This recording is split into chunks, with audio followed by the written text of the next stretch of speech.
O assunto é muito sério, principalmente para as mulheres, e nós temos que estar antenadas com o que está acontecendo. Toda mulher faz os exames preventivos pelo menos uma vez por ano. E nós precisamos saber um pouco mais sobre HPV. Hoje nós trouxemos aqui uma especialista, ela é ginecologista e obstetra, Patrícia Toniolo Varela Costa. Doutora Patrícia, muito obrigada por ter aceito o nosso convite, viu? Eu que agradeço o convite. Você já é uma amiga aqui da casa, né? Já esteve em outras oportunidades. É um prazer estar aqui novamente. E falar sobre esse vírus que ficou famoso por ocasionar tumores de colo uterino, agora é acusado de provocar a doença na garganta e outras partes do corpo, HPV. É um perigo que vai além do útero, então? Sim, vai além do útero mesmo. E principalmente pela prevalência, pela incidência muito significativa nos dias de hoje. Então acredita-se que existam mais de 40 mil casos novos de contaminação por HPV ao ano. E desses 40 mil casos, 4 mil podem levar ao câncer. Puxa aqui vida. No Brasil. No Brasil. Em termos mundiais, isso acomete 630 milhões de pessoas infectadas pelo HPV. Pelo HPV. O que é exatamente esse HPV? Quais são os sintomas? O HPV é um vírus transmitido predominantemente por via sexual. Ele pode acometer todo o trato genital, principalmente tanto do homem quanto da mulher, ocasionando sintomas ou não. Né? Quer dizer, o sintoma principal seriam verrugas genitais, tanto no homem quanto na mulher, mas em boa parte dos casos ele acaba sendo assintomático. Então a pessoa não sabe que tem? Não sabe que tem, e é a maioria. Outras vezes pode ocasionar algum corrimento que não melhora com nada, um ardor genital, um prurido, e principalmente as verrugas genitais estão muito relacionadas ao HPV. Mas as mulheres que fazem normalmente aqueles exames preventivos e vão ao ginecologista uma vez por ano, o ginecologista consegue ver se a mulher estiver com problema. Com certeza. A mulher e o homem também, né? Porque você disse no caso do homem, não vai visitar o ginecologista, tem um médico adequado, mas também é possível detectar no homem se ele estiver com a doença? Sim. O que acontece na maioria das vezes é que os homens são assintomáticos mais ainda do que as mulheres. Mais do que as mulheres? Sim. Então eles são portadores e nem sempre há lesão ativa no homem, mas existe a transmissão entre um e outro. Entre um e outro, né? Qual que é a relação entre o HPV e o câncer do colo do útero? Está relacionado, quer dizer, todas as pessoas que têm HPV podem ter câncer de colo de útero ou não? O que vai depender o HPV causar um câncer do colo do útero é o tipo desse HPV. Hoje em dia existem mais de 200 tipos de HPV. Os mais comuns são o 6, o 11, o 16 e o 18. Claro que ninguém precisa decorar esses números todos, mas sabemos que os subgrupos 6 e 11, eles estão mais relacionados a verrugas genitais e são considerados de baixo risco. Apesar de causar lesão evidente, eles são de baixo risco. E os 16 e 18, eles estão mais relacionados a uma invasão e lesão em colo do útero e daí para frente, por serem mais perigosos, mais virulentos, eles podem causar lesões precursoras de câncer do colo do útero. E isso se nada for feito em termos de diagnóstico. Então, se for feito o diagnóstico, quer dizer, existe tratamento? As pessoas que são diagnosticadas com esse HPV, tem cura? Sim, ele é 100% curável. Por isso que é muito importante o diagnóstico e a prevenção. Como que nós fazemos essa prevenção? Através do exame ginecológico de rotina. Posso mostrar o molde? Pode, lógico, doutora, fica à vontade. Aqui eu trouxe o molde da vagina, né, uma vulva, que está sendo mostrada.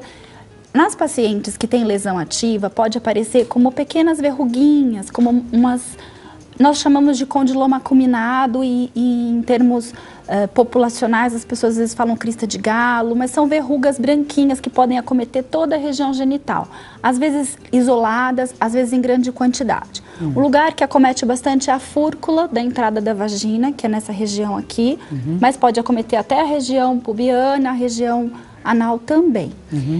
Então, um exame ginecológico minucioso vai mostrar e vai detectar isso. E muitas vezes nós acabamos usando aparelhos que ampliam e conseguimos ver com aumento, com um foco de iluminação adequado e aplicando determinados líquidos que evidenciam mais facilmente essas lesões. Isso a nível externo, tá? A nível interno, nós fazemos a prevenção, que é a coleta do exame de Papa Nicolau, que nós chamamos de colpocitologia oncótica. Como que é feita a coleta do Papa Nicolau? Nós introduzimos um espéculo, acho que vale a pena mostrarmos, que é este aparelhinho, que obviamente aqui eu já tirei do invólucro, mas ele é descartável, né? Ele é introduzido delicadamente dentro da vagina. Nós introduzimos, conversando com a paciente, explicando lentamente. Nós giramos e abrimos esse espéculo para visualizar o colo do útero. O que a gente visualiza? Exatamente o que eu mostro aqui. Esse é um colo do útero visto através do espéculo aberto. Não sei se dá para mostrar. Dá para ver sim. Isso.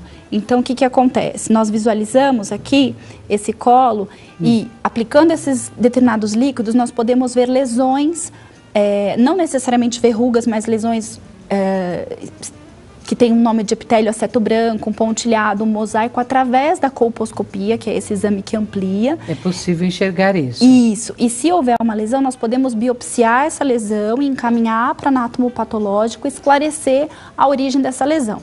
Nem sempre essa lesão do colo é uma lesão causada pelo HPV, mas em algumas vezes sim, e é esse exame de anatomopatológico que vai nos dizer. O tratamento como é que é feito? O tratamento, ele depende do tamanho da lesão, depende da idade da paciente, depende do local da lesão. É muito demorado? Depende de quando ele foi diagnosticado. Quer dizer, precocemente, com poucas lesões, bem no princípio, até que é rápido. O que precisa é um segmento posterior. Um acompanhamento, exatamente. Né? Mas o tratamento é basicamente feito através da retirada dessas lesões, da remoção ou da destruição do tecido acometido pelo vírus.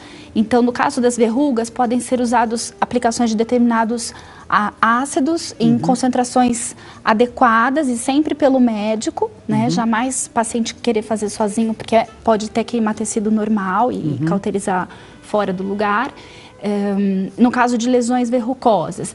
No caso de lesões muito extensas, podemos utilizar tratamentos com laser, tratamentos com cauterizações tanto químicas quanto elétricas. Existe também, quando já há um acometimento do colo do útero mesmo, mais profundo, podemos fazer um exame, um tratamento que se chama de CAF, que é uma cirurgia de alta frequência, e ele retira só o tecido lesado sem retirar o tecido normal. E a paciente fica muito bem. Existem cremes cicatrizantes, existem medicações que são imunomoduladoras, que ajudam a resposta dessa paciente.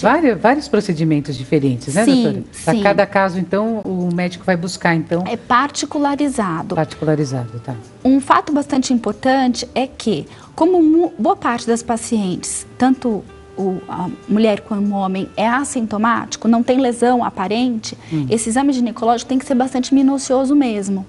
E considerarmos a prevalência. Então, hoje em dia, nós examinamos as pacientes pensando se não vamos encontrar o HPV.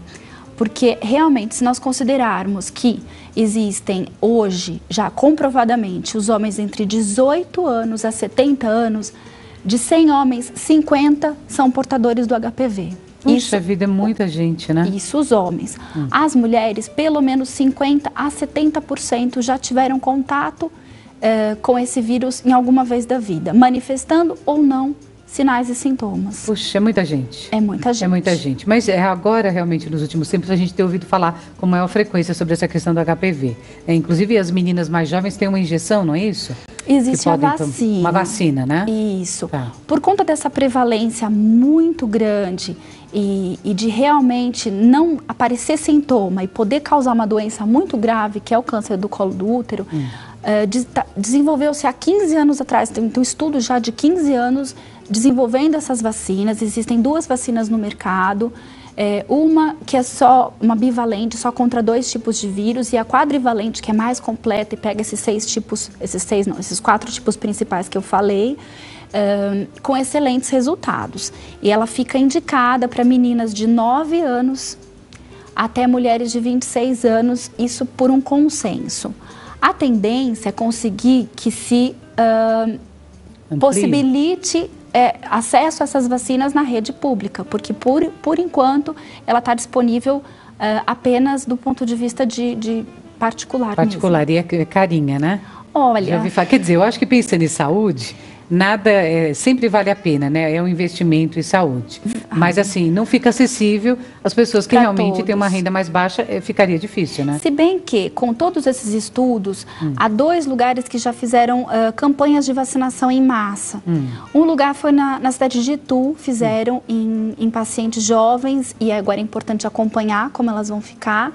E um outro lugar também foi no município de uma cidade em Salvador, acho que é São Miguel do Conde, São Francisco do Conde, em Salvador. Fizeram uma vacinação em massa de jovens que nunca tiveram tido contato, e agora vai ser importante verificar o futuro dessas pacientes, quer dizer, não vai desenvolver nada. Não vai desenvolver, né? Então, como os papilomavírus são transmitidos? Os HPV são facilmente contraídos? Então, são 2 perguntas aqui, né? Tá. Como é que os papilomavírus são transmitidos e se os HPV são facilmente contraídos? São facilmente contraídos. São facilmente. Muitas vezes nos primeiros contatos. É importante ressaltar que a transmissão é predominantemente sexual mesmo. Né? Então, é importante considerar que existe uma outra via que pode ser através de fômites, que a gente considera que são gotículas, objetos de uso pessoal contaminados, uma toalha, um biquíni de outra moça, mas o vírus ele não sobrevive muito tempo fora do organismo. Então, essa outra via de transmissão, ela é bem menor com relação à transmissão sexual. A transmissão sexual é infinitamente maior e é importante saber disso e cuidar, se precaver. Se precaver, né? Exatamente. Já que você falou em precaução, há como se prevenir do HPV? Sim, sim. Eu acho que, antes de mais nada, evitar múltiplos parceiros, né? Quer dizer, se é uma doença sexualmente transmissível e se tem essa prevalência tão alta, quanto maior o número de parceiros sexuais, maior a chance de adquirir. Eu, como médica, indico o uso de método de barreira nas relações sexuais, por ser uma forma bastante eficaz de prevenir qualquer doença sexualmente transmissível, mas principalmente o HPV. Ok. Você gostaria de deixar uma mensagem para as mulheres sobre isso? Só uma complementação. Além disso, e é bastante importante considerar, nós consideramos que a paciente deva ter, o homem e a mulher, um estado de imunidade competente o suficiente para deflagrar o vírus. Às vezes ela tem contato e simplesmente não vai manifestar nada. Então, manter uma alimentação saudável faz toda a diferença. Evitar o hábito de fumar, porque também diminui a imunidade. O uso de vitaminas A e C através da alimentação também permite uma boa imunidade e que a paciente não desenvolva lesão ativa, não evolua para um câncer. Para chegar a um câncer, ela teria que ficar muito tempo sem acompanhamento ginecológico. Então, é uma doença absolutamente diagnosticável, prevenível, tratável e curável. Mas a pessoa tem que estar sempre alerta. Sim. Isso é o mais importante, né? Sim. Quero agradecer bastante a sua presença aqui, doutora Patrícia. Foi de grande valia. Aprendemos com você. Eu tenho certeza que as mulheres que estão em casa e os homens também, que estão acompanhando essa entrevista, levaram muito a sério o tema que foi falado hoje, que é essa questão do HPV. Muito obrigada mais uma vez, tá bom? Eu é que agradeço. Muito obrigada. Para você que está em casa, você pode rever essa entrevista que nós fizemos com a ginecologista e obstetra, a doutora Patrícia Toniolo Varela Costa, que hoje dividiu o seu tempo, né? Deixou lá os pacientes e veio compartilhar com a gente dos seus conhecimentos. E você pode rever essa entrevista lá no site da Paulinas, paulinas.org.br. A gente vai para o intervalo bem rapidinho. Daqui a pouco nós vamos ter aqui um exemplo de beleza maior com a maquiadora e esteticista Olivia Especial. Continue conosco.